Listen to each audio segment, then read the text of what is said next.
Fundamentals का rapid revision आपके लिए ये रहा। सबसे पहले तो आपको physical properties of metals and non metals में एक्सेप्शन ज्यादा अच्छे से पता होने चाहिए।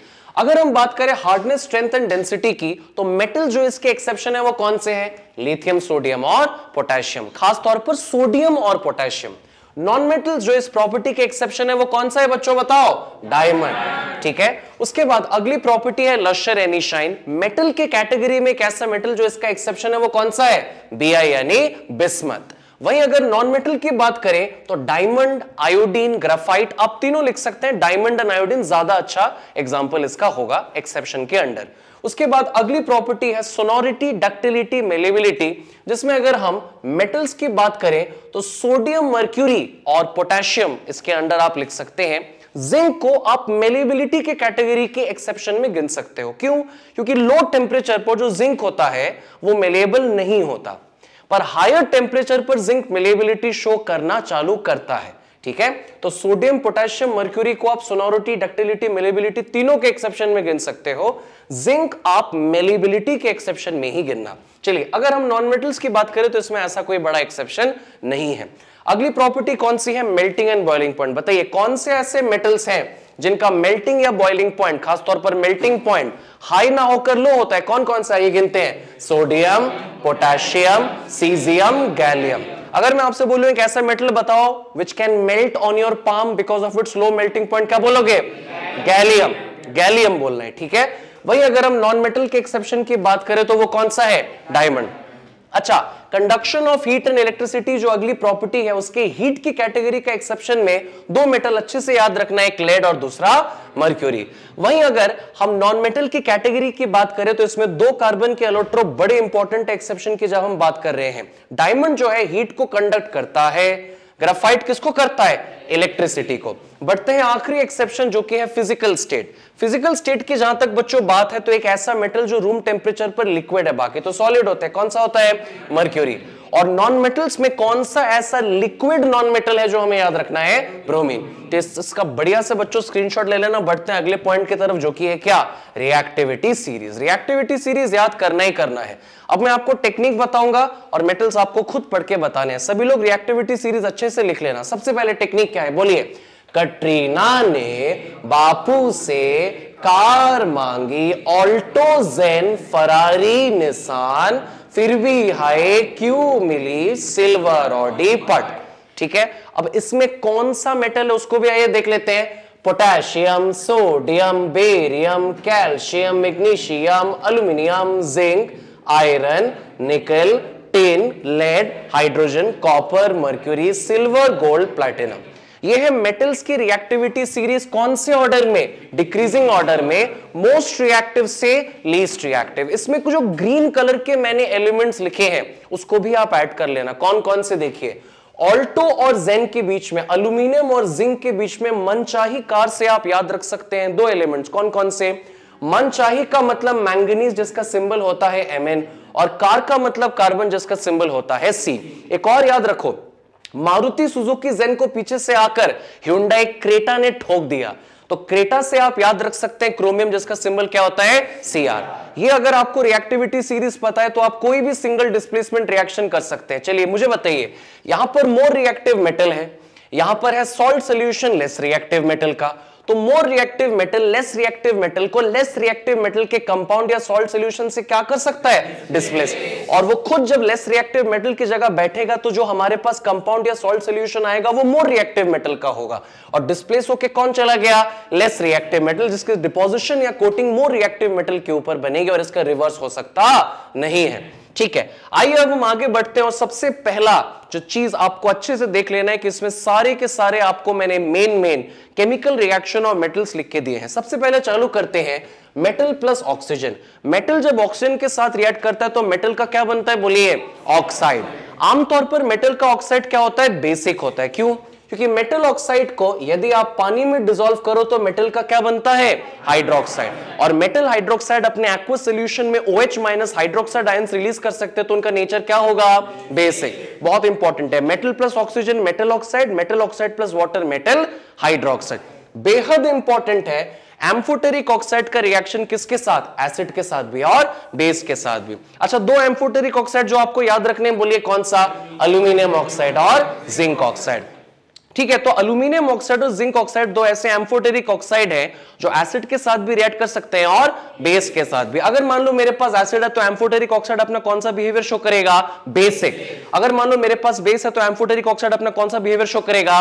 एसिडिक। बनेगा दोनों ही केस में दो प्रोडक्ट न्यूट्रलाइजेशन रिएक्शन से, कौन कौन सा? Salt and water. ये जो चार रिएक्शंस मैंने लिख कर दिए, इसमें क्वेश्चन आएगा ही आएगा, इसको अच्छे से नोट कर लेना कौन कौन सा। पहला है एल्यूमिनियम ऑक्साइड का HCl के साथ रिएक्शन जिसमें बनेगा एल्यूमिनियम क्लोराइड एंड साथ में H2O। दूसरा एल्यूमिनियम ऑक्साइड के साथ NaOH का रिएक्शन जिसमें बनेगा NaAlO2 सोडियम एल्यूमिनेट एंड साथ में बाई प्रोडक्ट H2O। फिर जिंक ऑक्साइड के HCl के साथ रिएक्शन बनेगा जिंक क्लोराइड एंड साथ में H2O। बहुत ही इंपॉर्टेंट, जिंक ऑक्साइड का NaOH के साथ रिएक्शन जिसमें बनता है Na2ZnO2 सोडियम जिंकेट एंड साथ में बाई प्रोडक्ट H2O। अब हम बढ़ते हैं मेटल का वाटर के साथ रिएक्शन। देखिए, आमतौर पर अगर आपका कोल्ड या हॉट वाटर यानी water in the liquid state है तो मेटल हाइड्रोक्साइड और साथ में कौन सी गैस इवॉल्व होती है? बोलिए हाइड्रोजन। लेकिन अगर मेटल के साथ आप गैसियस फॉर्म ऑफ वाटर यानी स्टीम लेते हैं तो मेटल हाइड्रोक्साइड नहीं बनता, मेटल का क्या बनता है? ऑक्साइड। और गैस अब भी कौन सी रिलीज होती है?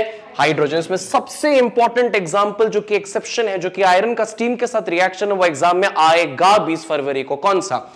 Fe plus H2 in the gaseous state। यहां पर क्या FeO बनता है? नहीं। क्या Fe2O3 बनता है? नहीं। FeO और Fe2O3 मिलाकर बनता है और क्या बनता है? बोलिए Fe3O4। इन साथ में हाइड्रोजन गैस इवॉल्व होती है। Fe3O4 का साइंटिफिक नेम बोलो, फेरोफेरिक ऑक्साइड या फेरोसोफेरिक ऑक्साइड या फेरसफेरिक ऑक्साइड या आयरन 2,3 ऑक्साइड या मैग्नेटाइट। याद रखना Fe3O4 बनता है। एक और एक्सेप्शनल रिएक्शन शायद आपने पढ़ा भी ना हो पर अब पढ़ लीजिए, मेटल का जब हाइड्रोजन के साथ रिएक्शन है, इसको लिख लेना, मेटल हाइड्राइड बनता है। जैसे मान लो मेटल के तौर पर मैंने सोडियम मेटल लिया और हाइड्रोजन H2 लिया, कंबाइन होगा तो मेटल हाइड्राइड बनेगा, सोडियम हाइड्राइड बनेगा NaH, हाइड्रोजन आयन H+ होता है, हाइड्राइड आयन H-। ठीक है, बढ़ते हैं पार्ट 2 पर, जो कि है मेटल का रिएक्शन किसके साथ? डाइल्यूट एसिड के साथ। चलिए रैपिड फायर खेलते हैं। अगर मेटल का रिएक्शन है डाइल्यूट सल्फ्यूरिक एसिड H2SO4 के साथ तो मेटल का सॉल्ट कौन सा बनेगा? Metal sulphate. और गैस कौन से इवॉल्व होगी? हाइड्रोजन। अगर मेटल का डाइल्यूट HCl के साथ रिएक्शन हो तो मेटल का कौन सा सॉल्ट बनेगा? Metal chloride. और गैस कौन से इवॉल्व होगी? हाइड्रोजन। अगर मेटल का डाइल्यूट HNO3 के साथ रिएक्शन होता है तो क्या हाइड्रोजन गैस इवॉल्व होगा? नहीं, क्योंकि डाइल्यूट HNO3 कैसा एजेंट है? Strong oxidising agent. तो मेटल नाइट्रेट तो बनेगा ही, लेकिन हाइड्रोजन ना बनकर क्या बनेगा? H2O, क्योंकि डाइल्यूट HNO3 खुद का ऑक्सीजन किसको देगा? H2 को, और क्या बना देगा उसको? H2O। और खुद one of the oxides of nitrogen में कन्वर्ट होगा, जैसे कि NO, NO2 या फिर N2O।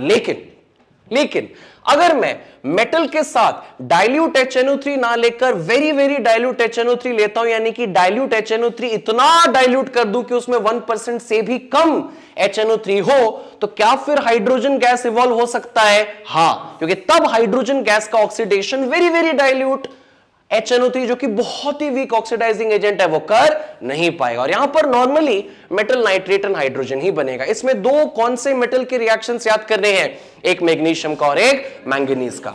तो मैग्नीशियम Mg और मैंगनीज Mn का अगर आप वेरी वेरी डाइल्यूट HNO3 के साथ रिएक्शन करते हैं तो मेटल नाइट्रेट तो बनेगा। मैग्नीशियम के केस में MgNO3 होल ट्वाइस और मैंगनीज के केस में MnNO3 होल ट्वाइस, और गैस कौन सी इवॉल्व होगी? हाइड्रोजन। चलिए आगे बढ़ते हैं। बहुत ही इंपॉर्टेंट, आमतौर पर मेटल का बेस के साथ रिएक्शन होता नहीं है, लेकिन कुछ ऐसे मेटल है जैसे कि जिंक और एल्यूमिनियम जो कि बेस के साथ रिएक्शन करते हैं, प्रोवाइडेड वो बेस कैसा हो? स्ट्रॉन्ग बेस हो, अल्कली हो, जैसे कि NaOH या KOH। और आपको क्या भी करनी पड़ेगी? हीटिंग। तो यहां पर वही प्रोडक्ट देखो बन रहे हैं जो आमतौर पर बनते हैं जब मेटल एसिड के साथ रिएक्ट करता है।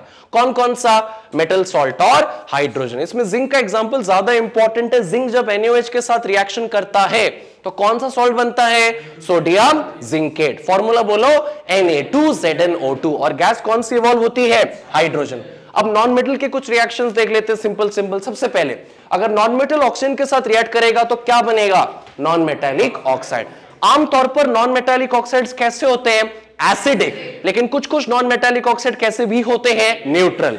अगर हम नॉन मेटालिक ऑक्साइड की बात करें, वो एसिडिक इसीलिए क्योंकि उनको अगर वाटर में डिसॉल्व करें तो क्या बनेगा? एसिड।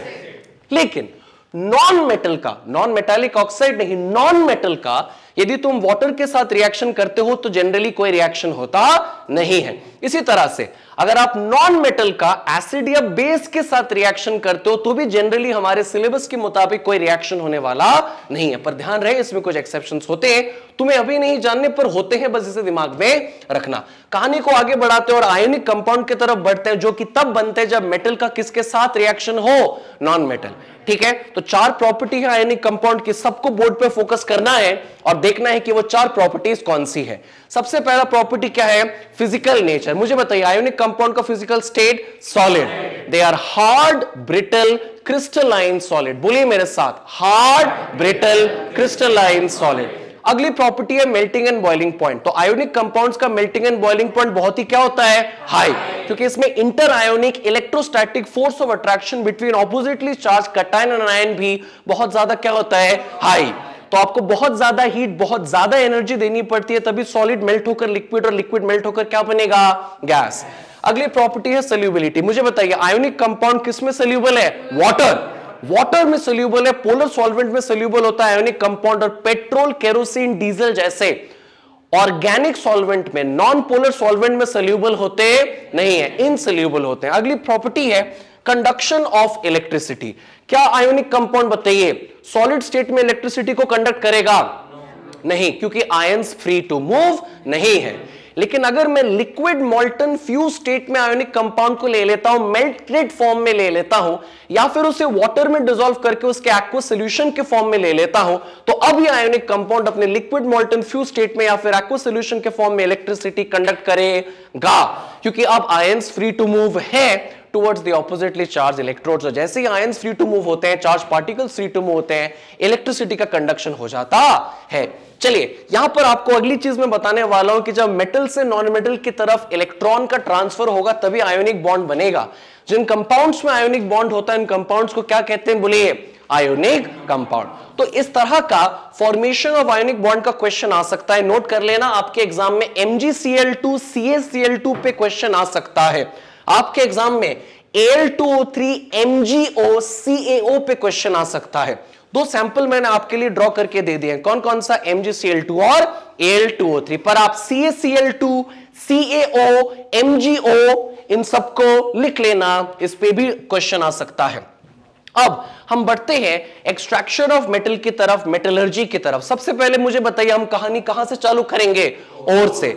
और वो मिनरल होता है जिसमें मेटल की परसेंटेज क्या है, हाई, जिसमें से मेटल का एक्सट्रैक्शन चीप, इजी, प्रॉफिटेबल और क्या है, कन्वीनियंट। सबसे पहले हम कौन से पार्टिकल्स को हटाने वाले हैं और में से, बोलिए, गैंग पार्टिकल, जो कि इंप्योरिटीज होती हैं। जैसे ही गैंग पार्टिकल हट गया मेरे पास किस तरह का ओर आएगा, बोलिए, कंसंट्रेटेड ओर। अब 3 कैटेगरीज में बांटते हैं। सबसे पहले हम चर्चा करेंगे वो मेटल जो हाईली रिएक्टिव है, उनके कंसंट्रेटेड ओर के साथ आगे का प्रोसेस कैसा रहने वाला है। यहां पर हम चर्चा करेंगे मेटल्स की जो हाईली रिएक्टिव है, जैसे कि सोडियम, पोटेशियम या फिर एल्यूमिनियम। तो हमको क्या करना है, हाईली रिएक्टिव मेटल का जो ओर है, चाहे वो क्लोराइड है चाहे वो ऑक्साइड है, उसे कौन से फॉर्म में लेना है, उसे मोल्टन फॉर्म में लेना है। और मोल्टन फॉर्म में लेकर उसका सीधा इलेक्ट्रोलिटिक रिडक्शन करना है, उसका सीधा इलेक्ट्रोलिसिस कर दो मोल्टन ओर का। वो ऑक्साइड भी हो सकता है, वो क्लोराइड भी हो सकता है, किसका, हाईली रिएक्टिव मेटल का। सीधा आपको कैथोड पे highly reactive metal pure form में 99.99% प्योर फॉर्म में डिपॉजिटेड मिलेगा। अब हम बारी है डिस्कशन करने की मॉडरेटली रिएक्टिव, मीडियम रिएक्टिविटी वाले मेटल्स की जो रिएक्टिविटी सीरीज के बीच में आते हैं। जैसे कि बात कर सकते हो आप जिंक की, आयरन की, लेड की। इसमें 2 केसेस हैं, या तो आपके पास मॉडरेटली रिएक्टिव मेटल का कार्बोनेट और हो सकता है, या फिर आपके पास मॉडरेटली रिएक्टिव मेटल का सल्फाइड और हो सकता है। चाहे आपके पास कार्बोनेट और हो या सल्फाइड और, आपको जाना फाइनली कहां तक है, मेटल ऑक्साइड। अगर आपके पास कार्बोनेट और है तो आपको strong heating in the absence of oxygen करना है, जिस प्रोसेस को क्या कहते हैं, कैल्सिनेशन। अगर आपके पास सल्फाइड और है तो आपको strong heating in the presence of excess of oxygen करना पड़ेगा ताकि मेटल ऑक्साइड बने, और इस प्रोसेस को क्या कहते हैं, रोस्टिंग। हाँ, कैल्सिनेशन करो या रोस्टिंग, मिलना तो क्या है, मेटल ऑक्साइड। एक बार मेटल ऑक्साइड मिल गया तो अब आपको इंप्योर मेटल चाहिए। मेटल ऑक्साइड से इंप्योर मेटल पाने के लिए क्या हटाना पड़ेगा, ऑक्सीजन। ऑक्सीजन हटाने के लिए रिडक्शन करना पड़ेगा, रिडक्शन करने के लिए रिड्यूसिंग एजेंट लेना पड़ेगा, जैसे कि carbon in the form of coke सी ले सकते हो, कार्बन मोनोऑक्साइड CO ले सकते हो, हाईली रिएक्टिव मेटल से भी आप रिडक्शन कर सकते हो। जैसे ही रिडक्शन किया, मॉडरेटली रिएक्टिव मेटल के मेटल ऑक्साइड से आपको क्रूड मेटल, इंप्योर मेटल मिला। अब इस इंप्योर मेटल को आपको रिफाइनिंग करनी पड़ेगी, प्योरिफिकेशन करनी पड़ेगी by a method which is called electrolytic refining. Electrolytic refining कर लोगे तो मॉडरेटली रिएक्टिव मेटल भी आपको प्योर फॉर्म में मिल जाएगा। अब मान लो आपके पास लो रिएक्टिव मेटल है, लेस रिएक्टिव मेटल जो रिएक्टिविटी सीरीज के नीचे वाले पार्ट में, चाहे वो आप मर्क्यूरी की बात करो, कॉपर की बात करो, सिल्वर की बात करो, ये आमतौर पर अपने कौन से ओर के फॉर्म में पाए जाते हैं? सल्फाइड ओर के फॉर्म में पाए जाते हैं। सल्फाइड ओर के फॉर्म में है तो कैल्सिनेशन करेंगे कि रोस्टिंग करेंगे? Roasting. Strong heating in the absence of oxygen करेंगे कि प्रेजेंस ऑफ ऑक्सीजन करेंगे? प्रेजेंस। मेटल का क्या बनेगा? ऑक्साइड। अब आपको मेटल ऑक्साइड से कहां तक जाना है? Impure metal. करना तो रिडक्शन चाहिए, लेना तो रिड्यूसिंग एजेंट चाहिए था, पर यहां पर कोई भी रिड्यूसिंग एजेंट लेना पड़ता नहीं है, क्योंकि जो लेस रिएक्टिव मेटल होते हैं उनके मेटल ऑक्साइड को बस अगर आप हीट कर दो तो मेटल ऑक्साइड से आपको इंप्योर मेटल अपने आप मिल जाएगा। इस प्रोसेस को क्या कहते हैं? सेल्फ या ऑटो रिडक्शन। सिर्फ हीटिंग करके जब आपको लेस रिएक्टिव मेटल के मेटल ऑक्साइड से इंप्योर मेटल मिल गया तो इंप्योर मेटल को फिर किसके लिए भेजो? रिफाइनिंग। रिफाइनिंग का दूसरा नाम बोलिए प्योरिफिकेशन। हम कौन सा प्योरिफिकेशन है रिफाइनिंग करते हैं? Electrolytic refining. जब आपने इलेक्ट्रोलिटिक रिफाइनिंग कर दी तो फिर आपको लेस रिएक्टिव मेटल का भी फॉर्म किस रूप में मिला? प्योर फॉर्म में मिल गया। अब हम आगे की बात करने वाले हैं जो कि है कोरोजन। कोरोजन में कितने केसेस हम लोग पढ़ते हैं? बोलिए 3। चलिए, सबसे पहले है rusting in the form of iron, और टार्निशिंग आप कॉपर सिल्वर दोनों में कह सकते हैं। आयरन की अगर बात करें तो आयरन के कोरोजन के लिए आपको कौन से दो रिएक्टेंट लेने पड़ेंगे? O2 और H2O। यहां पर जो रस्ट बनता है, रस्ट तो कॉमन नेम है, रस्ट का कलर बताओ? Reddish brownish. Reddish brownish flaky substance होता है। रस्ट का फॉर्मूला बोलिए Fe2O3.XH2O। यहां पर X कांस्टेंट है कि वेरिएबल? वेरिएबल। ये रिएक्टेंट के X पर डिपेंड करता है, एयर के मॉइस्चर या ह्यूमिडिटी कंटेंट पर डिपेंड करता है। Fe2O3.XH2O का साइंटिफिक नेम बोलिए? हाइड्रेटेड फेरिक ऑक्साइड या हाइड्रेटेड आयरन 3 ऑक्साइड। अब हम बारी होगी किसकी? कॉपर की। कॉपर के केस में 2 नहीं बल्कि कितने रिएक्टेंट और लेने पड़ेंगे? 3। बोलिए कौन कौन से? O2, H2O, CO2। O2, H2, CO2 के मिक्सचर को आप मॉइस्चर कह सकते हैं। यहां पर जो प्रोडक्ट बनेगा उसका फॉर्मूला बोलिए CuCO3.CuOH होल ट्वाइस। इसको कॉमनली केमिकली क्या कहते हैं? Basic copper carbonate. ये कौन से कलर का होता है? Bluish greenish. यहां पर स्टैच्यू ऑफ लिबर्टी का क्वेश्चन आपके एग्जाम में पूछ सकता है। अब यहां पर इसका कॉमन नेम क्या होता है? पैटीना। जैसे पांडु से कटरीना, पटीना। सिल्वर के केस में भी टार्निशिंग होता है। यहां पर आपने सिल्वर मेटल लिया, सिल्वरी ग्रेश मस्त लग रहा था। एसिडिक गैस कौन सा एयर से कंबाइन हुआ? H2S। क्या बोलते हैं इसको? Hydrogen sulphide. इसका रॉटन एक्स स्मेल होता है। ब्लैक कलर का डिपोजिशन सिल्वर का इसीलिए हो जाता है कि उस पे किसकी कोटिंग बनती है? Ag2S, सिल्वर सल्फाइड, जिसका कलर बोलिए ब्लैक, और बाय प्रोडक्ट भी क्या बनता है? हाइड्रोजन। अब हमें कोरोजन को अगर प्रिवेंट करना पड़ेगा तो बहुत सारी टेक्निक्स यूज करनी पड़ेगी। एक टेक्निक है अलॉइंग, जिसमें आप अलॉयज बनाते हैं, 2 या 2 से ज्यादा मेटल या मेटल का नॉन मेटल के साथ होमोजीनियस मिक्सचर आप बनाते हैं। दूसरा टेक्निक है कि आप मेटल के सरफेस पर क्या डिपॉजिट करो? ऑयल, ग्रीस या पेंट। एक और टेक्निक है क्रोमियम प्लेटिंग या टिन प्लेटिंग। क्रोम या टिन प्लेटिंग में आप कोरोजन रेजिस्टेंट मेटल्स डिपॉजिट करते हैं आयरन के ऊपर। अगर क्रोम प्लेटिंग कर रहे हैं तो क्रोमियम की डिपॉजिट करेंगे, अगर टिन प्लेटिंग कर रहे हैं तो टिन की डिपॉजिट करेंगे। ये कोरोजन रेजिस्टेंट तो है और साथ साथ एक बहुत ही अच्छा क्या देते हैं? Shiny finish. उसके बाद आता है एक और टेक्निक जिसका नाम है galvanisation. Galvanisation is depositing a layer of zinc on iron. और फिर आता है एनोडाइजिंग या एनोडाइजेशन, जो आमतौर पर एल्यूमिनियम के लिए करते हैं। एल्यूमिनियम के ऊपर एल्यूमिनियम ऑक्साइड Al2O3 की थिक कोटिंग बनाते हैं। कौन से प्रोसेस के जरिए? सेम इलेक्ट्रोलिसिस करके, है ना। चलो आखिरी चीज, अलॉयज जो एग्जाम में पूछे जाएंगे सारे इंपॉर्टेंट देख लो। सबसे पहले आपसे पूछ सकता है ब्रास के बारे में। ब्रास क्या होता है? कॉपर प्लस जिंक, ठीक है। उसके बाद है ब्रॉन्ज। ब्रॉन्ज है कॉपर प्लस टिन। सोल्डर पे इतना क्वेश्चन आए कि क्या बताओ। सोल्डर है लेड प्लस टिन, है ना। Sn plus Pb, Pb plus Sn आपका सोल्डर है। अच्छा, स्टेनलेस स्टील में सबसे मेन चीज क्या है? आयरन। स्टेनलेस स्टील आयरन का अलॉय है। और आयरन के अलावा और क्या क्या होता है? आयरन के अलावा क्रोमियम होगा, निकल होगा, बहुत कम परसेंटेज में कार्बन भी हो सकता है। अब चर्चा करें अगर अमेल्गम की, तो अमेल्गम में एक कंपोनेंट तो निश्चित तौर पर क्या होने वाला है, मर्क्यूरी। अमेल्गम मतलब एक कंपोनेंट डेफिनेटली मर्क्यूरी होगा। तो यहां तक हमने सारी इंपॉर्टेंट चीजें डिस्कस कर लिया। होप आपको अच्छा लगा। फिर मिलेंगे अगली बार।